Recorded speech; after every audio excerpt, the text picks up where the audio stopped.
بسم الله الرحمن الرحيم كلانتي وعن oo wanaagsan dhamaantiin meel dunida ka joogtaan haddaynu nahay bahda Dafeed Media waxaan halkan idinku soo gudbinaynaa gabar Soomaaliyeed oo istaagtay in ay ka qayb qaadato doorashooyinka ka dhici doona magaalada Toronto taariikhda markay tahay 17 bisha Oktoobar 2014 gabadhaasi oo magaceeda la yiraahdo Munira Abukar ayaa waxa ay musharax u tahay kursiga City Councilka ee magaalada Toronto Munira ayaa habeenkii taariikhda 18 bishii Oktoobar waxa ay dibad xasaasi ah ka jeedisay kulan ay isugu yimaadeen Soomaalida ku nool magaalada Toronto kulankaasi oo ay kaga hadashay muhiimadda ay leedahay isku duubnida Soomaalida ku nool dalkan Canada iyo in ay helaan siyaasiyiin badan oo ka qayb gasha siyaasadan wadankan aynu ku noolnahay ee Canada si xuquuqda kaga maqan bulshooyinka Soomaaliyeed loo soo celiyo qodbadii Munira ay halkaas ka jeedisay waxa kamid ahaa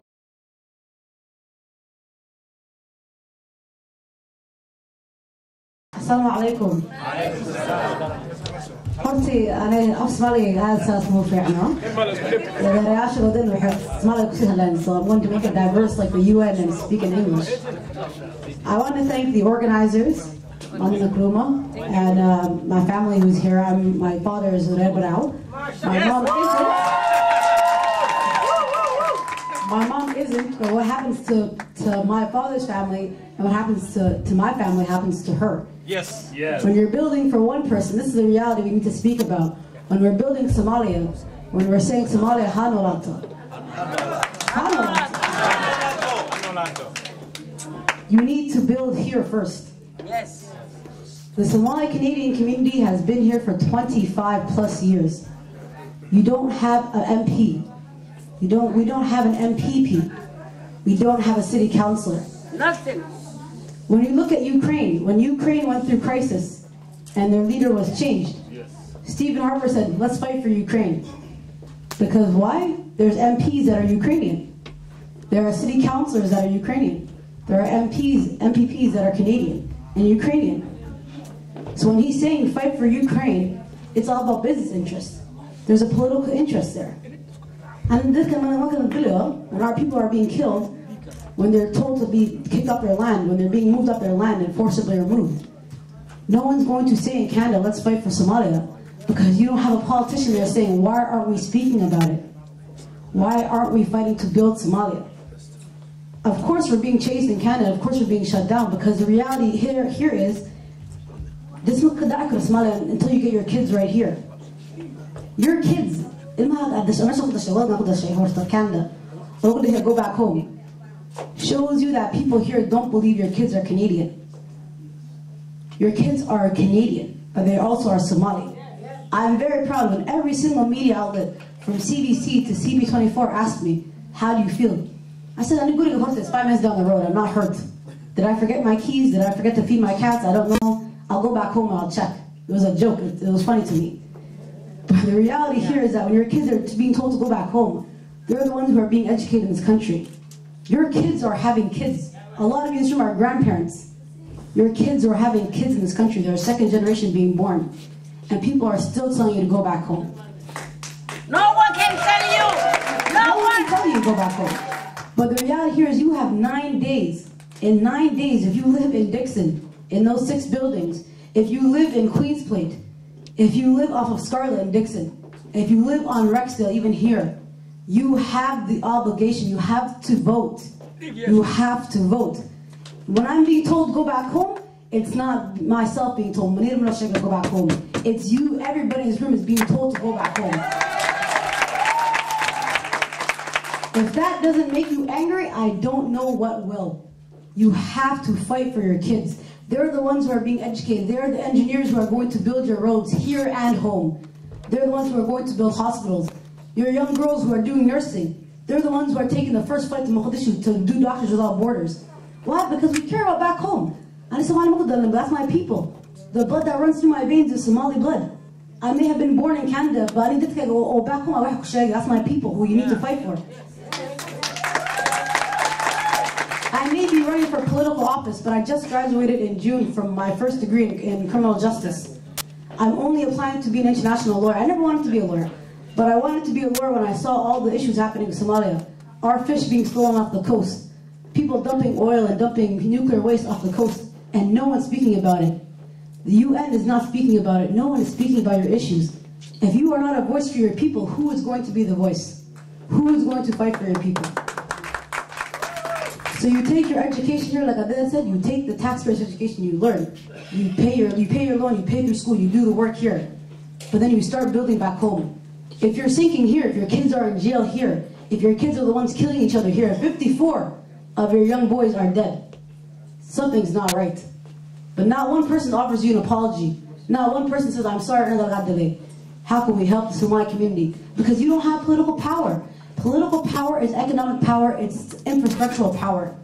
When you have one elected Somali person, I guarantee you, that person is going to fight for here and for home. But we can't keep saying Somali Hanolato if we don't fix things in Canada first. You can't go back home and fix roads if you're sinking here. You have to start understanding that you're sinking here until we get our kids out of jail. Until we get our boys being killed in the streets and stopping that. There's no way we can say, let's build back home. They're the ones who are going to do it. The reality is people of my generation are going to say, I want to build, I want to invest in Somalia, I want to invest. Whatever kind of investment it is, it could be business management, it could be infrastructure, it could be whatever it is. But they are the ones who are going to invest. So until we start electing Somali officials here, I know Somalia. When people say you're Canadian, go back home, I say, 5 minutes down the road. But you need to get angry, you need to start voting. Because it's kind of done, they're not going to listen to your concerns. The reality is we don't have international aid going into Somalia. Why? Because you don't have anybody who's Somali fighting for it. My first order of business when I am elected is finding your young people jobs. 25 years ago when a lot of us came to Canada, when a lot of my parents came to Canada, and our generation, your generation came to Canada, you were working at the airport doing luggage. 25 years later, your sons are doing the same job at the airport. They're working for him at Pearson Airport carrying luggage with 3 degrees, 2 degrees, a degree. How does that make sense? That you have kids who are educated. I know one young man, friends for 15 years. He applied to the police 3 times, he has his degree. And 3 times he was rejected. He's still working at the airport. But the Toronto police turn around and say, how do we help Somali community? We need more of your community. And when we say, okay, here's 3 guys who have their education, have their degree, hire them. They say, oh, maybe they're not ready yet. You need to have someone in office saying they're ready now. If you don't hire them now, I'm going to cut the police budget. You need to have someone saying, oh, if our kids are being kicked out of TDSB, I'm cutting the budget for TDSB. But you don't have anybody who's holding them accountable. You don't have anybody who's fighting, saying, if you don't do this for my community, I'm not going to invest in you. The only reason why Stephen Harper will cut the Ukrainian community, because if he doesn't, he's in trouble. Who's going to slap Stephen Harper on the wrist? Who's going to give him a hard time? That's why, exactly, nobody. But that's why you need to elect a Somali Canadian person in office. You elect one, you open the door for all your young kids to be elected and to be politicians, to be doctors and lawyers. They have the degrees to be doctors. They have the degree to be lawyers. But until you have someone fighting a law firm or fighting a doctor's office or fighting a hospital, saying hire my community now or else, we're not going to get anywhere. We're only going to have 3, 4, 5 degrees in our pocket and still be working at the airport. So please, if you live in my ward, vote. If you don't live in my ward, and you live in Ward 1, vote Idin. Vote Somali.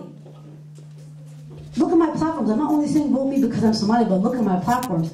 I'm the only person why? Because it hurts me. That's my people. Those are my friends. We went to school together.